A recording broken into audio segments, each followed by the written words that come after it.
Hey, what's up guys, it's Jam RC, and today I'll be doing a review on the Intech ER-12M 2.0. Kind of a mouthful for me on that one. But yeah, I'll tell you what I like about it, what I don't like about it, and what I think could be improved on it. And from what I can tell so far, and I've driven the car a lot, and it's a pretty good car. It's well put together. It doesn't break apart on the track, and I think it's a pretty solid build. So on with the build. About the build, I like the build a lot. It was smooth. Everything fit together perfectly. Actually, I think this kit, the fit and finish on this, is the best so far that I've built, or one of the best. It's actually comparable to my 22.4's fit and finish. So that says a lot about it, because that car, I love the build on that car so much. And kind of a new body scheme for me. It's a little bit inspired by my sister. She loves pink, so I kind of incorporated that in there for her. Yeah, so that, not too much on the body. Oh, also, if you guys want bodies painted, I do bodies, so let me know if you do. And on the inside, there's a couple things I want to talk about on this one. So on the front, Intech actually gives you quite a lot of aluminum parts, and that also is good for durability and keeping the car tracking through corners consistently. One of the things I've never seen before is that Intech actually, from a company, never seen from a company, an RC car company, that they actually give you aluminum steering pieces out of the box. And also this part is aluminum, so the front end is really stiff and doesn't flex a lot. And the bulkhead, I believe, is also aluminum. But to reduce the weight and take away from all the weight of the aluminum, they milled out the chassis a lot. And as you can see, there's a honeycomb pattern going through the chassis, and that's pretty cool because it takes a lot of weight away. But what they did was to to compensate for all that flex going on now, they stopped milling some places just to keep that rigidity. I'm not sure how well you guys can see that right there, but you can see kind of where it stops. And that's pretty cool. And they give you some pretty thick side guards, so that kind of keeps it straight and everything too. One thing I thought was gonna fail on me on this car was a slipper. It's kind of made out of this type, I don't even know, it's like a nylon type thing. I don't even know. It feels similar to what you would feel off of a plastic bottle carton or something. And I thought it was gonna get roasted like the first three packs or something, and I have a 6.5 in there, story behind that I'm gonna save for later on in the video. But my motor just roasted this thing, and it kept on going. It had no overheating from what I know, and it's still consistent and true right now. So oh, another thing about a slipper, you don't set it from this side, which I find kind of weird. I've never done that before. And you set it on the opposite side.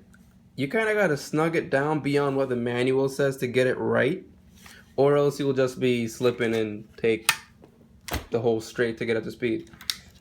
But yeah, so that's not too much of a gripe about it. That's a pretty small thing. You should be doing that yourself, because you gotta constantly tune your slipper and stuff like that based on the track and how you like it. Yeah. It comes with a ball diff. It comes with a 4-gear. At least for me, with the 6.5 in there, it has a lot of speed, so braking is really big on me. So a little bit on my medium bike track, it does like to kick out just a tad bit. But if you watch my running video, you'll see that it's not really significant. I think it only did it once in that video, and it was a hairpin turn actually. But the 4-gear, if I could get a 3-gear, I will do an update on it and tell you how that goes, but it should be better. Another thing about the build that I really like, they gave you carbon shock towers, front and rear. And that's pretty cool, and saves some weight, looks trick, and hey, it's carbon, just makes you faster. It has gullwing arms. I'm not sure if that works to the car's benefit or not. I'm not a engineer at the moment. Working on it, but not yet. But from what I've seen, flat arm is the way to go, but the 22.30 has sort of a gullwing design going on, so I'm not sure if that's a good thing for Intech car to work with, or if flat arms would have been better. But the car handles good. It turns in high-speed corners. It does really good. I guess it pushes a little bit. But then again, I haven't messed with the setup. I've only changed the springs because you know, that's one of the small things I guess I could change. But yeah, anyways, only thing I changed was the springs. Running TLR reds in the front, TLR reds in the rear, low frequency, and it turned well. It had good traction. I wish it didn't push as much, but for the review, I kept it box stock. I didn't change the setup really. I didn't mess with anything, roll centers, anything like that. So definitely, I'm sure the car, if I really wanted to get it better, which I will after the review, and then probably do an update on this. But yeah, I just did what the kit said to do, and that's how I kept it. And it does good. I don't think it does bad. It lands good. It jumps good, turns good. Just a little bit loose in the rear with the 6.5 in it, but I think if I was driving a 17.5 would have been better. But the motor store, let's talk about that real quick, and also the other electronics. So I put a 17.5 in there because it's a light car, and it was supposed to follow with the true 17.5 theory in mind. But what happened was I put the 17.5 in there. I think that's in the build video. It was a black 17.5 motor, and I think half a lap in it burnt up on it, so I just put a 6.5 in there. So I have a Tekin 6.5, Gen 2, not Gen 3, 4500 100C Orion LiPo, a Turnigy ESC, and a Spectrum 6040 servo.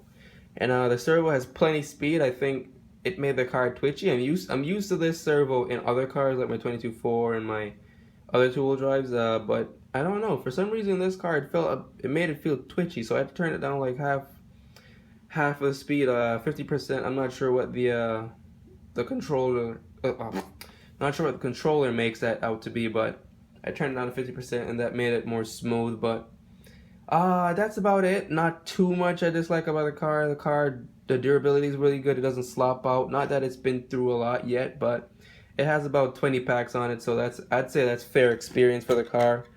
The shocks are still really smooth I never rebuilt them, and they're still smooth. I just tested them, and they have very little rebound.